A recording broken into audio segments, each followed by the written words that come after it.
Le 9 novembre 2022, M. Darnell Posey, de l'autorité centrale des États-Unis, a confirmé la preuve de signification en me fournissant une copie de la décision du juge Rouleau, une brève explication, et a indiqué que le délai de 30 jours pour interjeter appel devant la Cour suprême était en vigueur à compter du 9 novembre 2022. Se référant aux frais de justice du tribunal vaudois pour les procédures d'accès international, M. Posey a écrit, selon les informations contenues dans la décision, le père n'a pas versé la compte au tribunal, ce qui entraînerait normalement le refus immédiat du dépôt, irrecevabilité. Se référant au délai de réponse, il a écrit, cette décision peut faire l'objet d'un recours devant le tribunal fédéral suisse dans les 30 jours suivant la signification des actes. Le 29 novembre 2022 à 5h05 du matin, par voie légale aux États-Unis, j'ai envoyé par courrier électronique à l'autorité centrale des États-Unis mon appel à la Cour suprême, dans les 20 jours suivant le délai de 30 jours, et fourni à toutes les parties une copie par copie carbone, CC, au même email. Le 29 novembre 2022 à 9h05 HNE, M. Posey a confirmé dans son courriel que mon recours avait été envoyé à l'autorité centrale suisse, OFJ, et que l'OFJ a clarifié son travail de responsabilité exclusive pour les procédures relatives au droit d'accès de l'AE et m'a rappelé que j'ai 30 jours pour fournir aux autorités centrales mon recours devant la Cour suprême. Il a écrit, cher Monsieur Perso. Les documents que vous avez récemment fournis seront transmis à l'attention de l'autorité centrale suisse, ASC. À titre de référence, la SCA a déclaré que le seul délai dans le cadre de la procédure du droit d'accès de l'AE est celui relatif au tribunal fédéral suisse, appel de la décision du 7 novembre 2022. Le délai est de 30 jours à compter de la signification ou de la notification des actes. Voir ex. 29, courriel du 29 novembre 2022, une fois de plus, prouvant les violations par la Suisse des protocoles internationaux, de mes droits civils et des droits de ma fille en vertu de la CDE.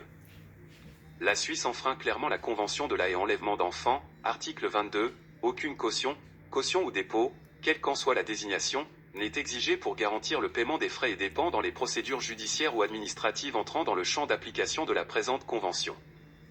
Article 26, Modifier. Chaque autorité centrale supporte ses propres frais d'application de la présente Convention. Les autorités centrales et les autres services publics des États contractants n'imposent aucune. Les redevances relatives aux demandes présentées en vertu de la présente Convention. En particulier, il ne peut exiger du demandeur un paiement pour les frais et dépenses de L. Procedure. Article 30, Modifier. Toute demande présentée aux autorités centrales ou directement à la justice ou au Les autorités administratives done état contract and conformement aux dispositions du présent. Convention, ainsi que les documents et toute autre information qui y est annexée ou fournie par une autorité centrale, sont recevables devant les tribunaux ou les administrations. Les autorités det états contractants. Je peux clairement voir comment les lois suisses sur le secret et la vie privée sont utilisées comme des voiles pour cacher des décennies de fabrication routinière de contes de fées et de mensonges masquant l'incompétence et les violations délibérées des droits civils des parents et des enfants, est également appliquée à la famille perso, mais malheureusement ces citoyens américains sont protégés par les lois américaines, les conventions multilatérales et unilatérales. Les dommages permanents et les violations des droits civils ont régulièrement commencé pour 2023 en juin, lorsque les Suisses ont fabriqué un mandat d'arrêt illégal pour aider LJ à empêcher l'accès à ma fille, et en juillet, lorsque le juge Eddie Vincani a pris la vis de LJ pour violer les droits de ma fille et moi aux relations personnelles en limitant les contacts aux visites confinées supervisées par des tiers qui ont ensuite refusé de faciliter les visites surveillées pendant toute partie de 2023.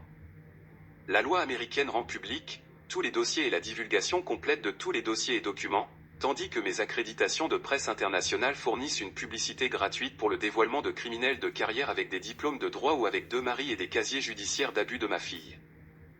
Il est maintenant logique que l'OFJ ait menti sur le fait qu'il n'était pas mandaté par les articles de la Convention internationale de l'AE sur les obligations alimentaires, car il ne peut pas percevoir de pension alimentaire pour enfants auprès d'une personne dont il n'a pas légalement divorcé et partage toujours des droits égaux en matière de garde et de parentalité à AKP, en raison du fait qu'ils n'ont jamais respecté les protocoles internationaux de la Convention de l'AE sur le divorce, 34 conventions sur la compétence, traité d'entraide judiciaire internationale en matière civile, Convention de l'AE sur la signification et, plus tard, y compris le traité d'entraide judiciaire en matière pénale. En outre, invalider tous les jugements de divorce sont des violations flagrantes de la Convention 28 du 25 octobre 1980 sur l'aspect civil de l'enlèvement international d'enfants, qui soutiennent mes allégations d'une multitude de violations de la CDE et ma fille étant une otage suisse. Conclusion.